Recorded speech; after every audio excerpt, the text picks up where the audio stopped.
Level 0. The lobby. You open your eyes and the world you knew is gone. The air tastes stale, heavy with mildew. Yellow wallpaper peels from walls that seem copied and pasted by a lazy god. Stained carpet squishes under your feet, damp with something that never dries. The lights overhead hum, a constant buzz drilling into your skull, so loud it feels alive. You walk forward, but the room doesn't end. Each hallway looks the same, every corner folding into another corridor that feels almost, but not quite, identical to the last. The geometry loops, repeats, glitches. You mark the wall only to find your mark ahead of you minutes later. You're walking in circles, yet the space keeps stretching further. Food? None. Water? None. The buzzing grows louder until silence becomes impossible to remember. Some swear they hear footsteps echoing, slow and deliberate, always behind them. Others catch glimpses of tall, faceless things in the periphery, waiting for exhaustion to win. Level 0 is called the lobby, but don't be fooled. There is no welcome desk, no exit doors, no place to rest. Only the hum, drilling into your skull, syncing with your pulse, until it replaces your heartbeat. And that's when you understand. Level 0 isn't endless halls. It's a trap designed to keep you walking until you forget you ever had a way out. Level 1, the warehouse. If you're unlucky enough to escape level 0, you'll fall into level 1, a warehouse that stretches forever. Concrete walls sweat with condensation. The air is thick, damp, carrying the scent of rust and mold. Overhead, fluorescent lights flicker sporadically, buzzing faintly, not the deafening drone of level 0, but worse, because silence lurks in the gaps. The rooms are industrial, filled with broken pallets, dripping pipes, and water pooling in cracks. Far away, machinery rumbles, groaning like a giant asleep beneath the floor. Sometimes the sounds shift, footsteps, dragging metal, voices whispering too low to understand. Entities thrive here. Thin humanoid figures with twitching movements patrol the halls. Some drag themselves across the wet floor, limbs bending wrong. Others stand frozen until you move too close, then snap alive with jerks that don't belong in a human body. Survivors claim they smell iron before being attacked, like blood left to rot. Supplies occasionally appear, crates of food, bottled water, even flashlights. But the packaging is wrong, brands that don't exist, labels in languages no one can read. Eating them means risking sickness worse than starvation. Level 1 feels alive, reacting to your fear. The more you panic, the louder the echoes, the closer the entities. And through it all, the machinery groans on. Not building escape routes, but building graves. Sooner or later, the warehouse doesn't just watch you panic. It uses your fear as fuel, brick by brick, until you're part of its construction. Level 2. You hear level 2 before you see it. The clanging of pipes, the hiss of steam, the constant thrum of machines reverberating through endless metal corridors. The walls are lined with boilers and valves dripping with grease. Heat suffocates, pressing into your chest until every breath feels like fire. The corridors narrow in unnatural ways, some so tight you have to crawl, skin scraping against rust. Others open into vast chambers where furnaces roar and shadows writhe like they're alive. The deeper you go, the hotter it becomes. Sweat blinds you. The air burns your lungs. Eventually, you stop knowing whether it's heat stroke or hallucination, making the walls pulse like veins. But it's not just the environment trying to kill you. Level 2 hosts creatures, long-limbed horrors that slither along the pipes. They move fast, too fast, dragging their clawed hands across metal, leaving trails of sparks. Some look like burned men, faces blackened and split, eyes glowing like embers. Others resemble shadows with molten cores hissing when they see you. There are screams here. Human, mechanical, indistinguishable. Survivors describe voices calling their names from the steam. The deeper you follow, the less you can tell what's alive and what's machinery. Level 2 is called pipe dreams, but there is no dream here, only nightmare. The deeper you crawl, the hotter it gets, until the walls themselves breathe like furnace lungs. And by then you realize the pipes aren't carrying steam at all. They're carrying screams. Sooner or later, yours will join them. Level 3, electrical station. Level 3 is claustrophobia made flesh. Narrow hallways packed with wires, panels, and flickering fluorescent tubes. The hum of electricity never stops, vibrating through the walls, seeping into your teeth, rattling your bones.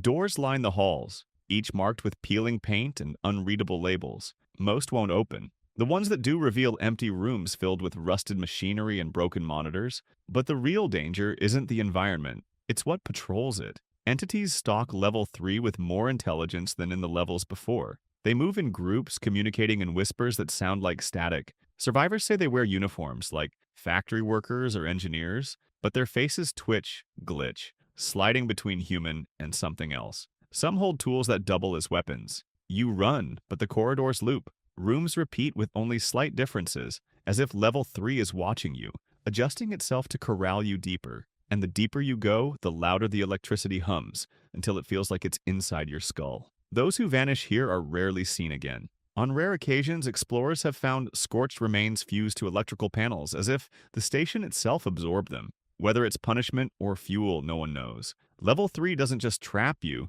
it studies you, and eventually it decides you're no longer useful. Level 4, Abandoned Office. Compared to the nightmare of pipes and wires, Level 4 almost feels safe. You stumble into a quiet office floor, the kind you'd find in any forgotten corporate building. Fluorescent lights hum, but softer now. Dust coats desks stacked with outdated computers, old coffee mugs stained with rings, papers written in gibberish. Elevators line the hall, their doors broken open, shafts descending into endless black. At first, there are no entities, no lurking shadows, just silence. Survivors say it's a relief, but it doesn't last, because soon, you start to notice the office isn't as empty as it seems. Chairs shift when you aren't looking. Papers scatter across the floor. Computer screens flicker with words you swear are your own thoughts, written back to you. Some wanderers claim the office watches them, that the walls themselves breathe, that the buzzing lights pulse with a rhythm that matches their heartbeat. And if you sit too long at a desk, staring into the glow of a dead monitor, you'll feel it too.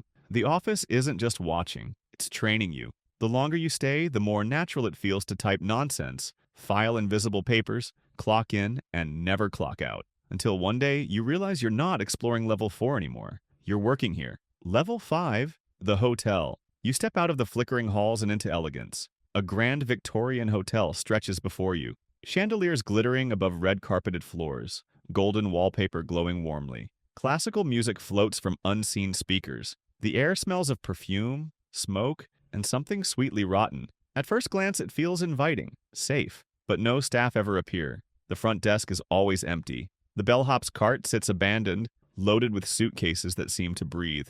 You wander deeper, and the hotel becomes a labyrinth. Ballrooms that stretch endlessly. Dining halls filled with banquet tables. Each dish steaming, untouched, crawling with flies. Entities here don't rush you. They whisper through vents, call your name from behind locked doors, laugh softly from hallways that loop into nowhere. And sometimes you catch glimpses of guests, elegantly dressed figures glimpsed in mirrors or seated silently at tables, waiting.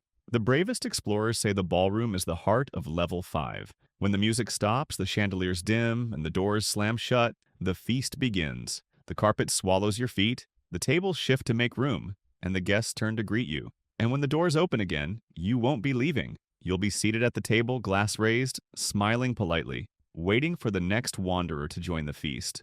Level 6. Lights out, darkness. Absolute. You strike a match, but the flame dies instantly. Flashlights flicker once, then fail. No glow sticks, no fire, no source of light survives here. Level 6 devours illumination, leaving you in pure black. The silence is just as suffocating. Not the silence of emptiness, but of something holding its breath. Your footsteps sound too loud, echoing forever, swallowed by the dark. Some wanderers claim they hear water dripping. Others swear whispers brush against their ears, too faint to follow. Time loses meaning. Minutes stretch into hours, or maybe it's only been seconds. Panic rises. Your mind fills the void with shapes you can't see, and something brushing against your arm, something breathing down your neck. No confirmed entities roam here, but that doesn't comfort anyone, because many who enter never return, and the few who do emerge broken. Some are blind, their retinas scarred by absence. Others sit rocking, muttering fragments, their minds still trapped in black corridors. And when you finally collapse, twitching,